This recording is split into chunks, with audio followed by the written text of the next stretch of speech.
Hello there. Welcome to the next edition of the Strife and Grimbone Pathfinder 2nd edition module creation walkthrough for Foundry VTT. Last time, if you recall, we had a marathon session creating these lower underground chambers. We had finished with the descent to the mines, but before describing the mines we need to describe a little sub-area and create that sub-area that, if you recall, led from this undiscovered temple area. So stairs went down and we need to create a new scene. Luckily I've done this already, because I've shown you umpteen times how to create a scene, including tiles. I've got some tiles there, and the walls. Notice now I do the walls so you can see most of the thickness of the wall there. There are numerous statues in this room, and lighting, and general sounds and local sounds. I've even done the label there, but the label is blank. Area 26 hasn't been done yet, and that's what we need to start with now.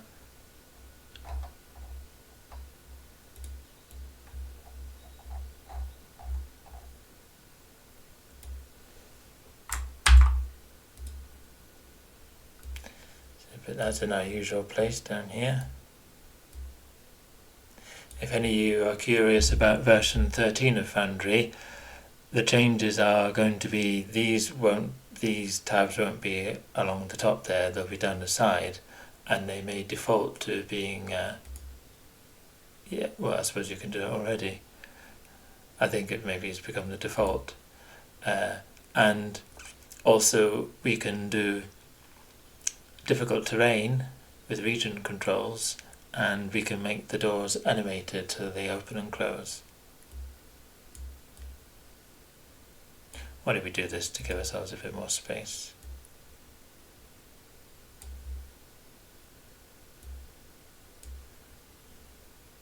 And the editor we'll put above as usual.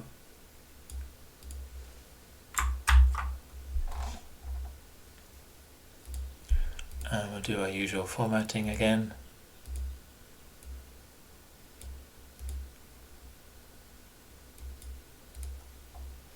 So this area is reached via a bare 100-foot long passage and 10-foot wide passage from area K22, or possibly up from the central shaft, which we'll talk about in a minute. You are in an ancient temple. The floor is of pale marble blocks, and steps lead down like a tiny amphitheatre to a central square area. Around the walls are various statues of gods and godlike beings. There are two statues larger and more prominent than the others. The north statue has a female torso with multiple angelic wings and a snake-like tail. The south statue is of an overweight man leaning on a spear with a rune-tattooed head. On the walls themselves are numerous bas-relief carvings of Thessalonian life millennia ago. Many depict a city with tall silver-topped towers and grand temples, seemingly floating on a lake, with geometrically laid out waterways where streets would be. The citizens are depicted reclining at ease, directing labouring beast folk who engage in the construction and maintenance work. Numerous passages lead north and south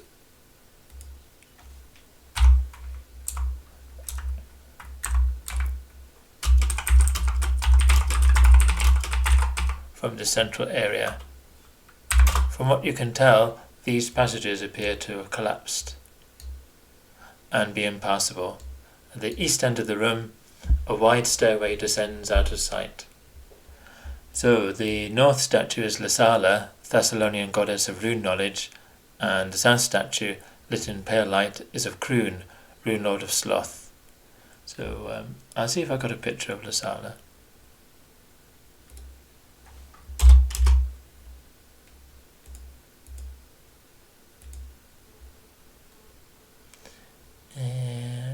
Modules,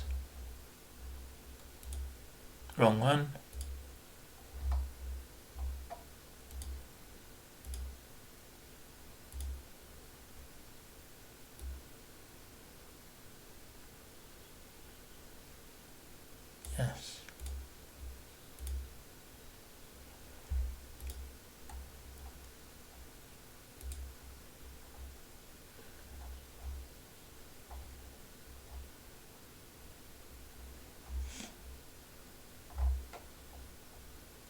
So we'll do a full stop there, and a line, and then another line. The south statue, lit in pale blue light, is of Grune, Rune Lord of Sloth, DC 15 Thessalonian Law, or DC 20 Religion to identify, so we'll do that.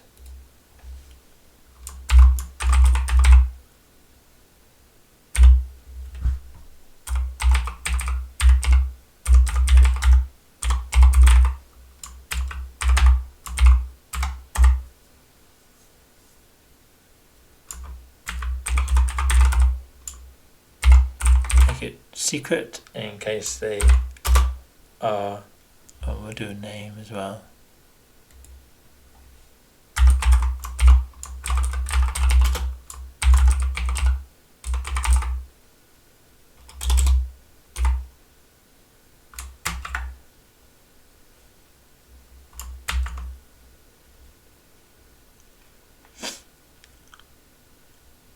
Right.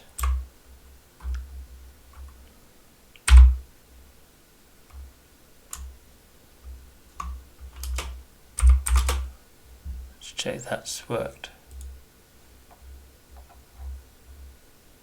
Yep.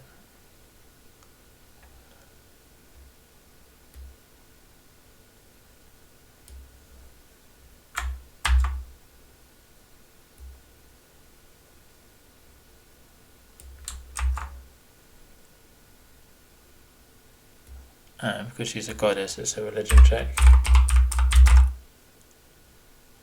But harder than the specific skill.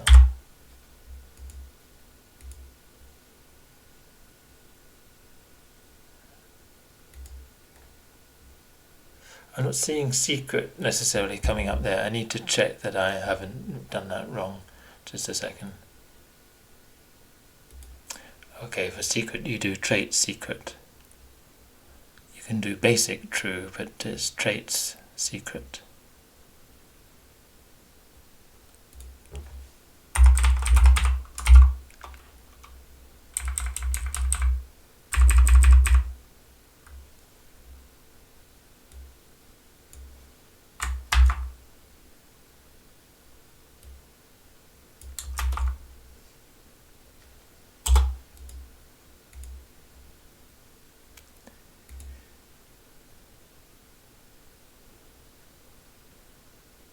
So I'm just checking that it's worked.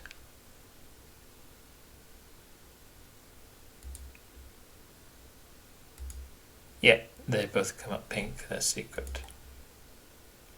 And another check.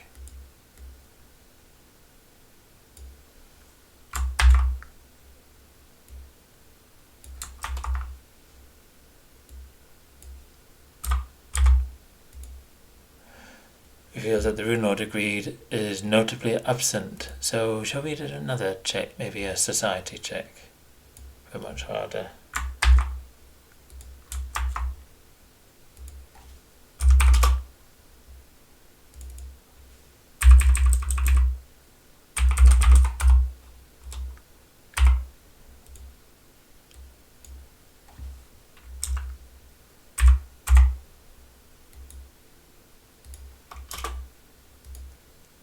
Okay, they don't like the Rune Lord agreed because it's all about sloth.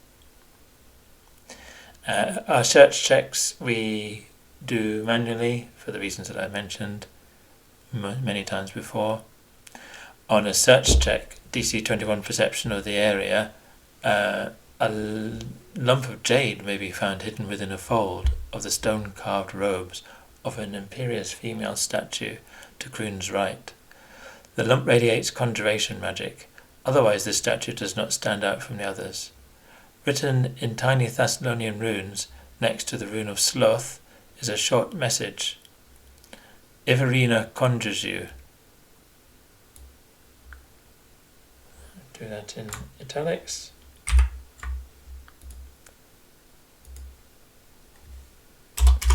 On a DC 15 Thessalonian law check, DC 25 society, more checks.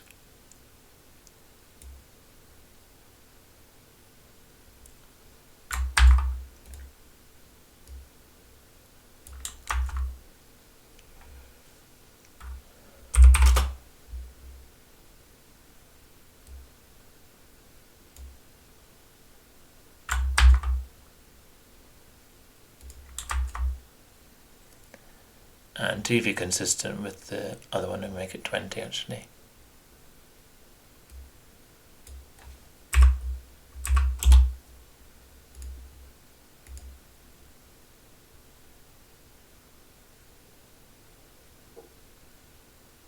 Yep. It is identified that Iverina was a former rune lord of Sloth before Kroon took up the mantle, the statue being most likely a representation of her. This foreshadows events of subsequent adventures, it certainly does. The lump of jade is a jade serpent wondrous figurine, activated by speaking the message out loud.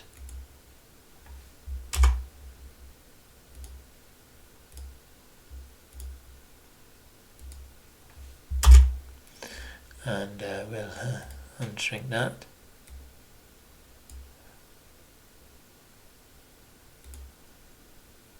Jade serpent.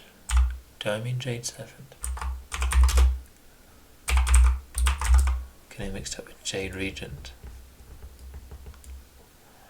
Okay. We're not going to edit it, so we'll just drag it straight in.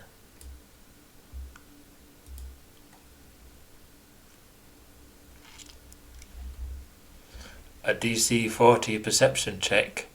Alright, let's do a heading for this, subheading.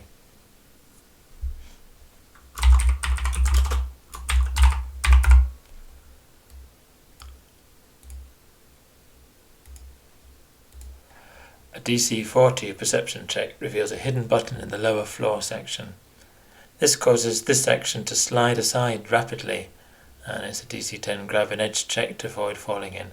I'm going to leave it like it is, it's quite easy, and the player can choose between whether they're going to use acrobatics or reflex save. A smooth walled, climb DC 35. Oh, maybe I'll do those checks.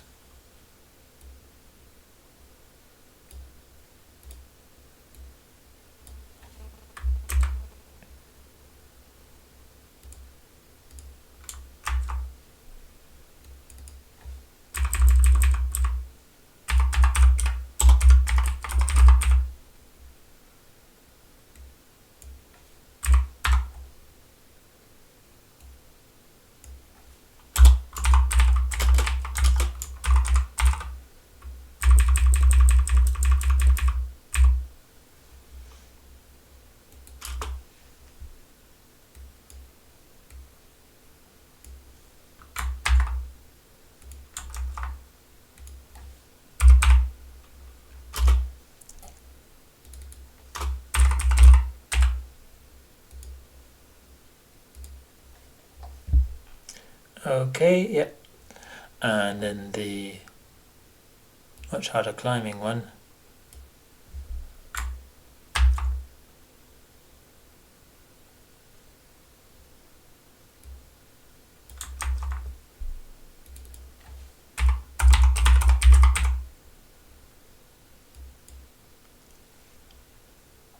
Just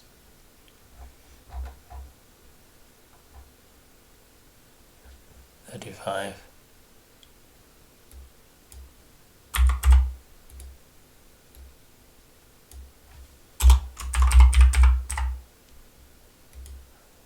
A smooth-walled shaft is revealed below. This drops 120 feet to an interim level, K55, and then another 100 feet to the Master's crypt area. The four north and south passages no longer lead anywhere.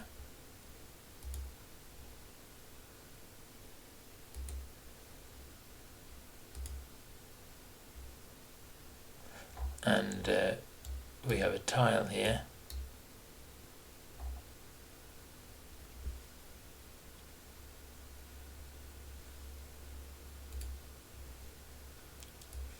And we're going to have a look at our macros.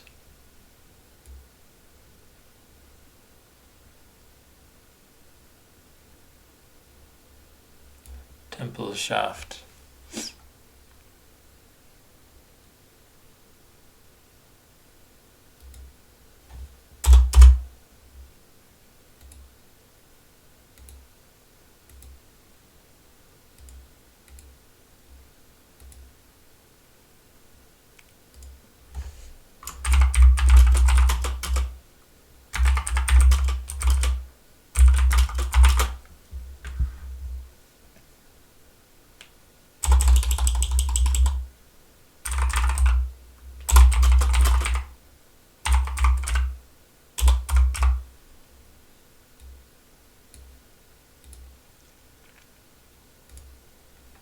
and I think we don't do lines for these ones. So we'll drag that macro there, temple shaft.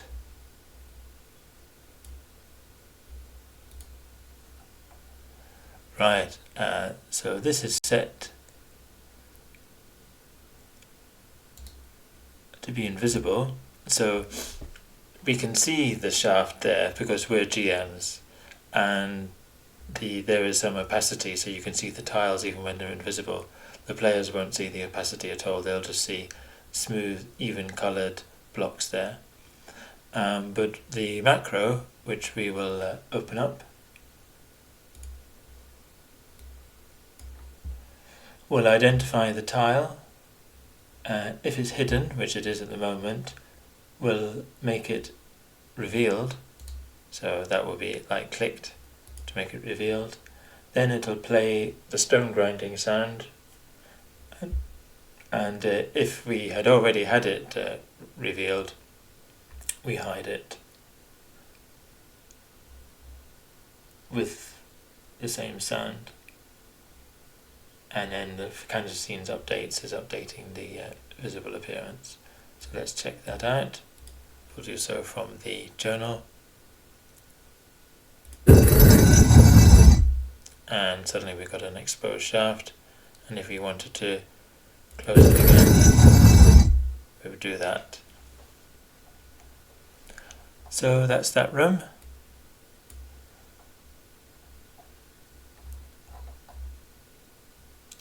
The next room is the temple antechamber,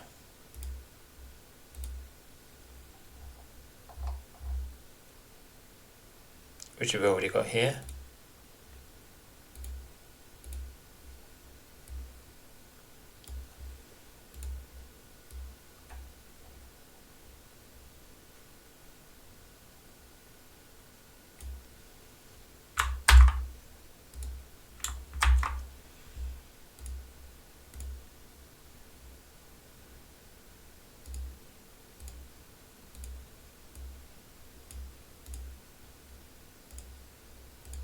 Wide steps lead down to a small area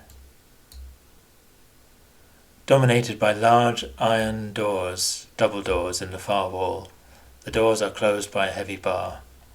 I think when Dungeon Alchemist updates and we get roofs, and we're going, well, at least with the next version, maybe we will get roofs in all the areas, maybe only some of them.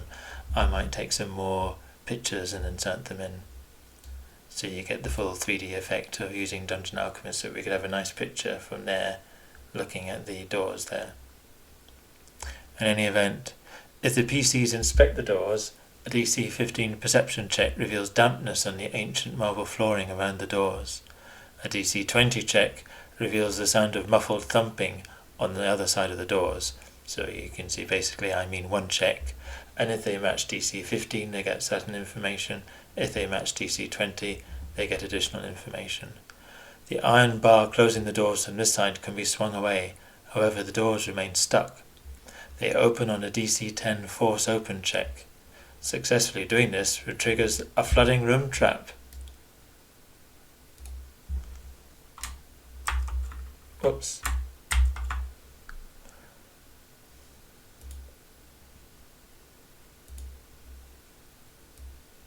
Let's copy our check from here.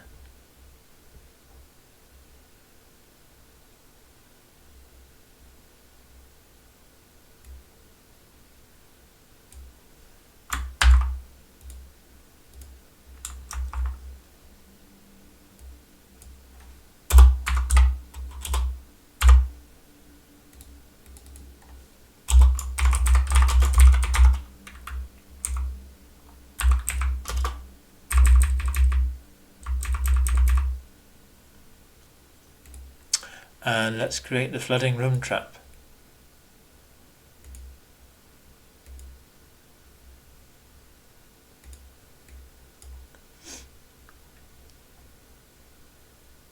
And let's copy the collapsing bridge.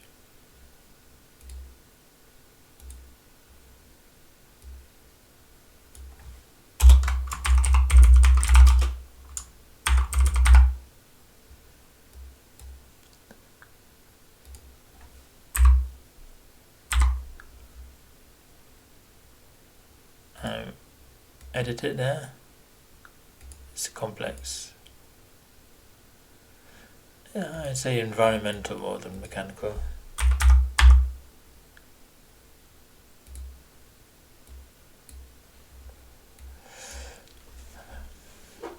And the hit point's not going to be relevant.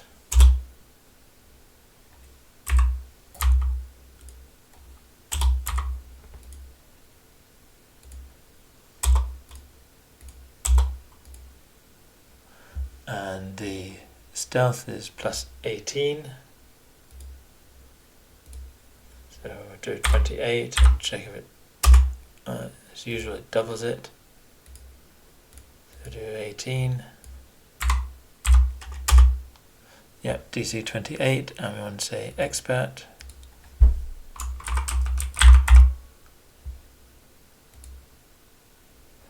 The description.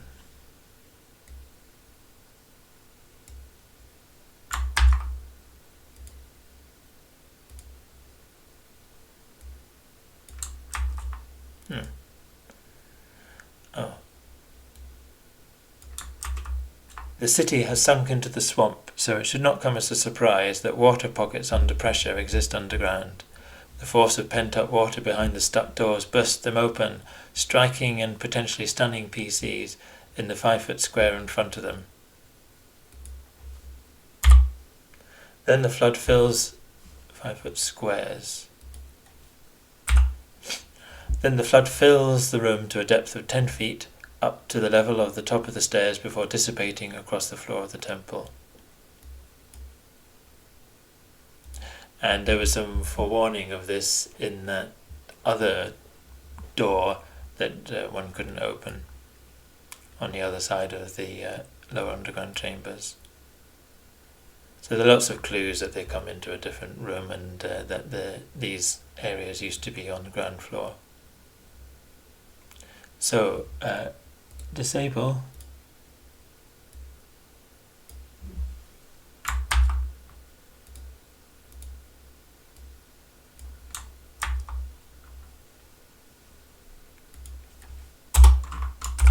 Two DC 25 thievery checks.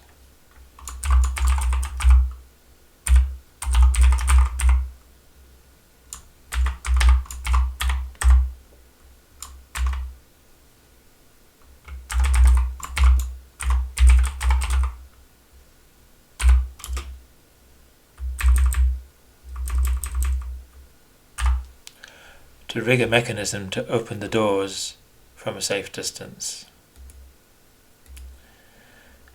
And I can't really think of any other way to disable the trap other than just not activating it, not opening the doors. Routine. Oh, we'll have our action here. Our action is burst open.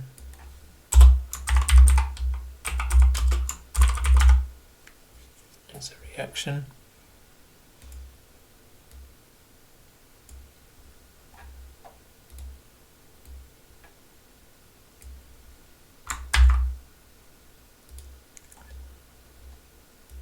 Gives us a bit more space.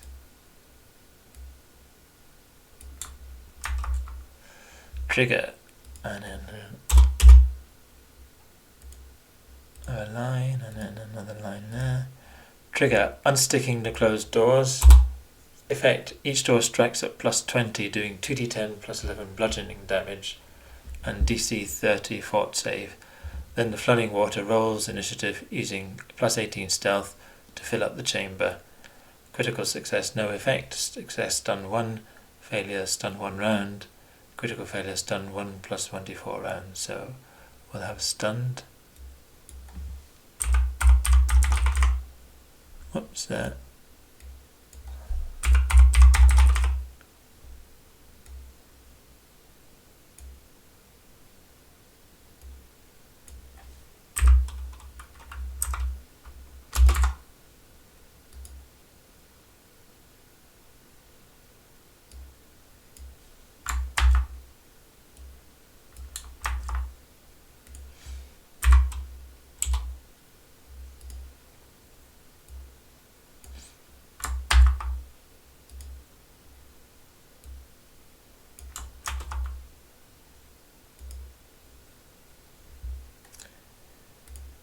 Right. Maybe you should just do this, automate this role. I'll just double check how to do that.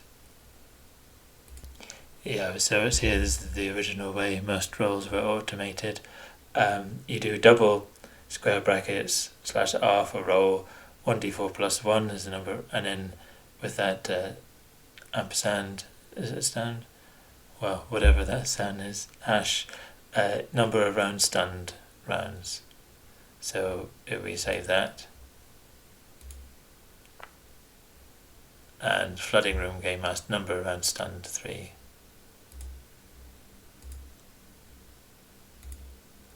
So need to automate some more. Normally when we have a strike, we put that in the action here.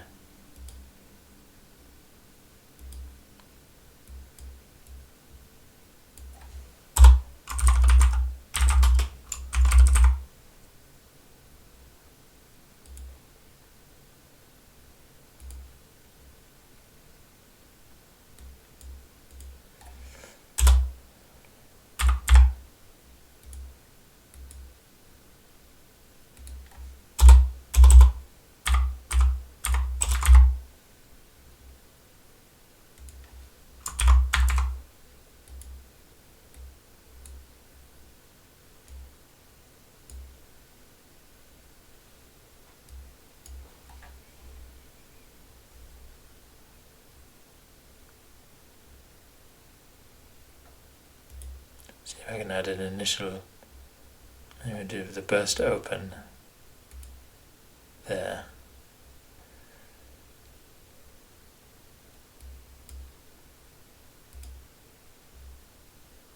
Okay, add and burst open.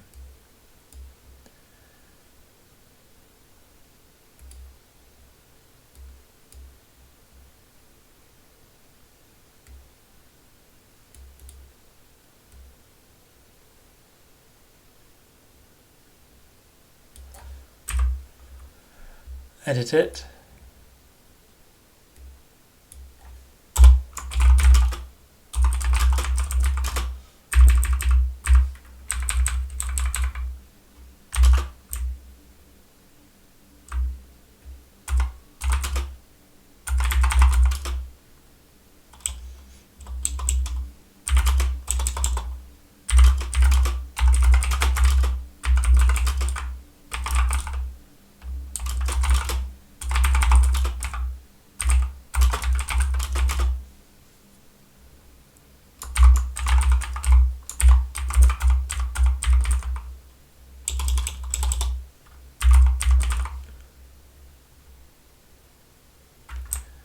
It's not going very well, is it?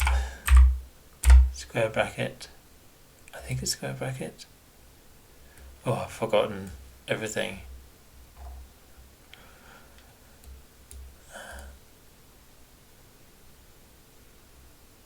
Square bracket, yeah. Fortitude.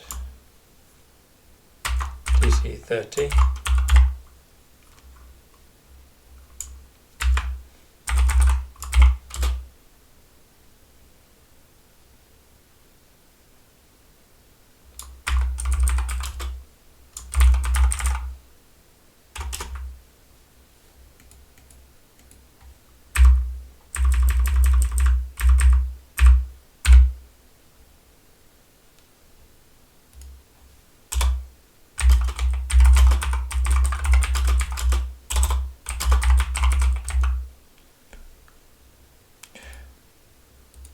Right, when each door strikes, if it hits and does damage, the target must make a DC 30 fortitude save with the effects as below.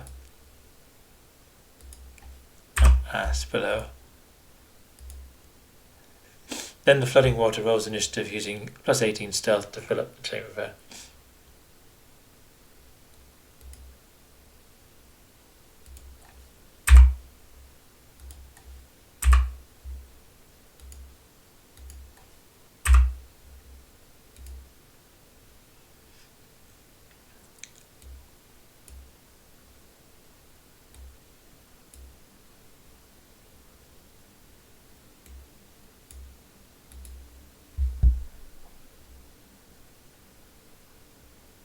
Okay, now let's have a look at the trap.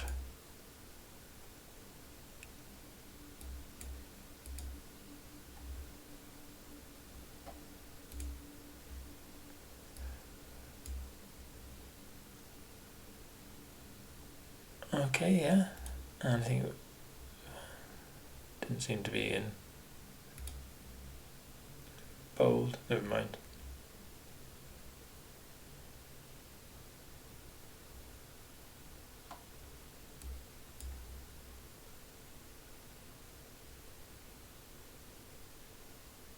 And then the routine, what happens when the thing floods?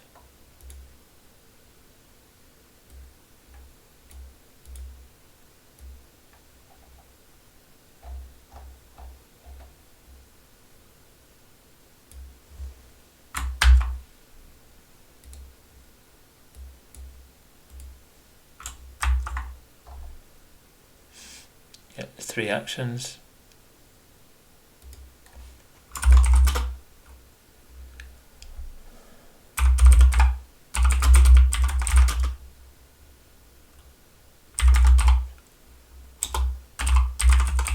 I was never 100% clear when you had an action for a hazard, whether that would be 1 action in its turn, or if you naturally assume it has 3 actions. So that's why I specify it here.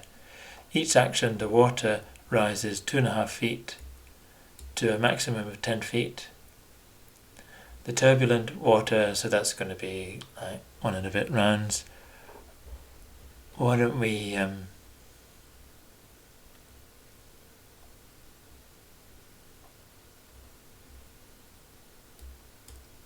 let's think about this a bit more.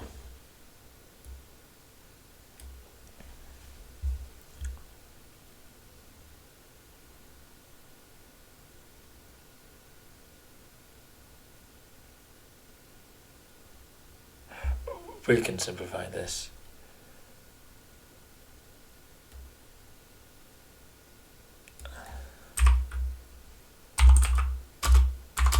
One action.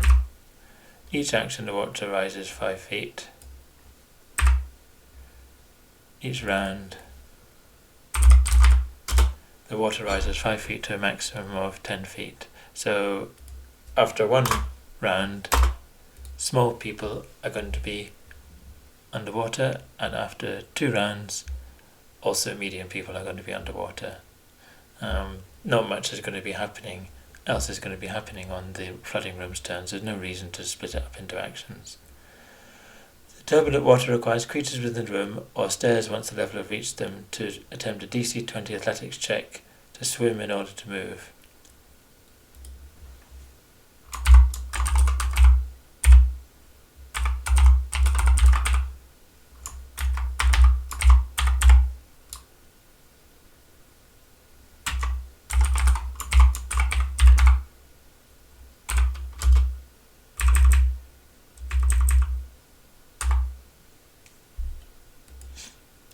And we'll see if there's a swim here as an action.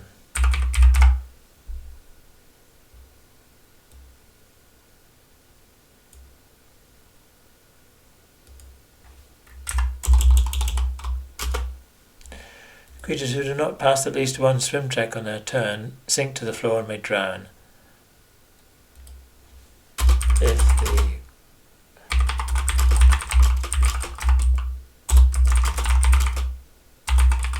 the water level is above their head. Creatures may hold their breath for 5+ con modifier rounds. Attacking or casting spells or aiding another counts as 2 rounds if such an activity was performed that round. Each critical failed swim check also adds an extra round. Speaking results in loss of all remaining air. Creatures who run out of air, let's have a new paragraph. Creatures who run out of air fall unconscious and must make a DC 20 fortitude save.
And then I've got a harder swim DC to move another creature.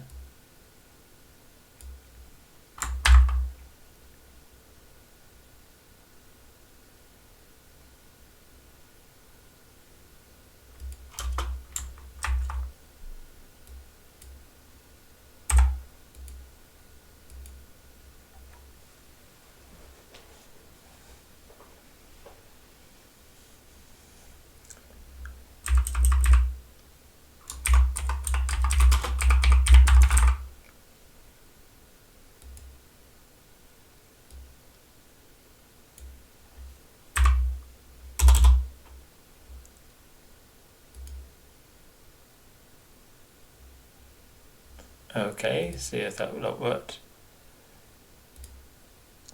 Damage all works. Fortitude save. Athletics check. Okay, so that handles the drowning and swimming and getting out of the trap.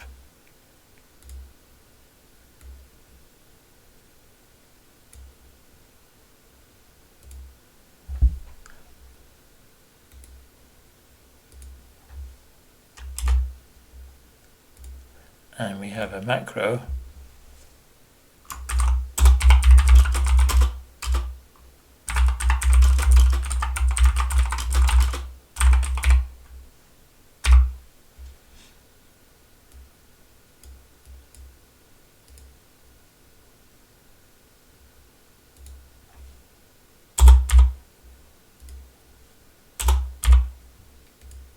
That's good. Got rid of that. Oh look.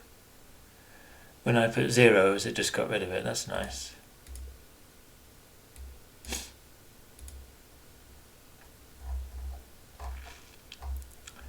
So,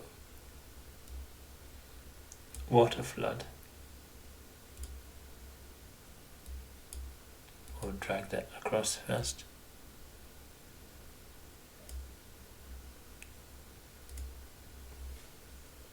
And we'll see what happens.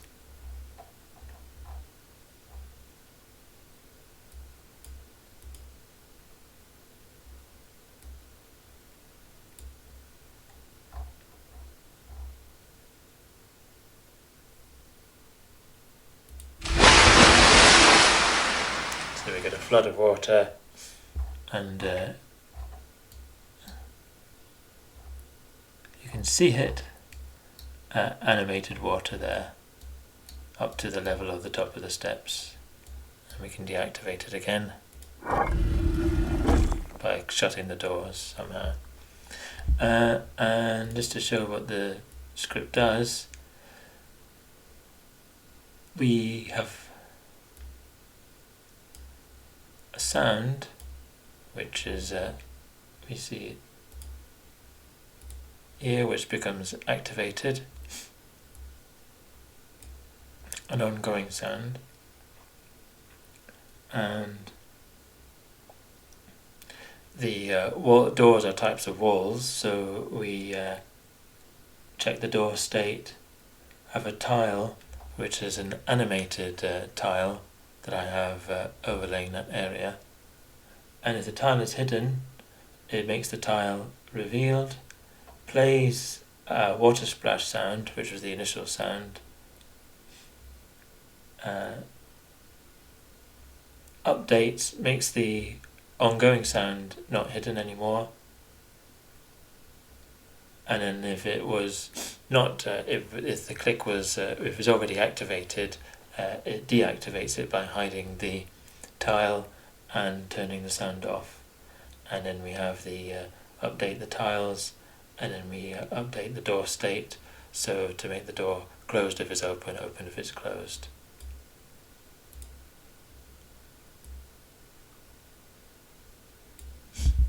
And then we have to put in the trap hazard,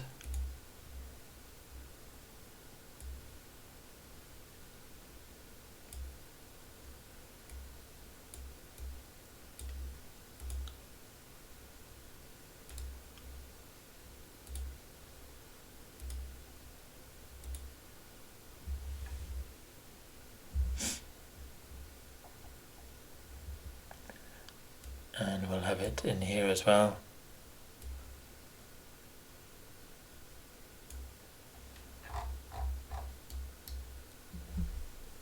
It's not a collapsing bridge.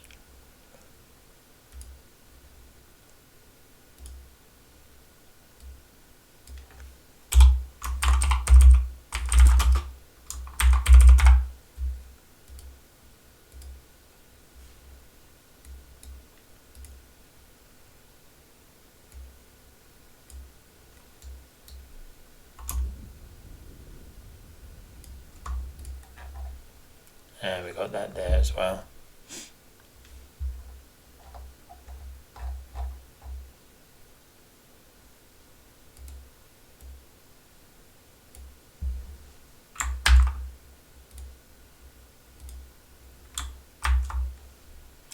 And then finally, there is nothing of value in the water-filled area beyond the doors, nor is there any means of swimming back to the surface, as the area is essentially a sealed underwater cave. And I think we'll stop there. Very nice brief section. We've done this sub-level, and then we're ready, girding our loins, to do the third level of this dungeon, the underground mines. And I'll see you next time when we do that. Thank you. Bye.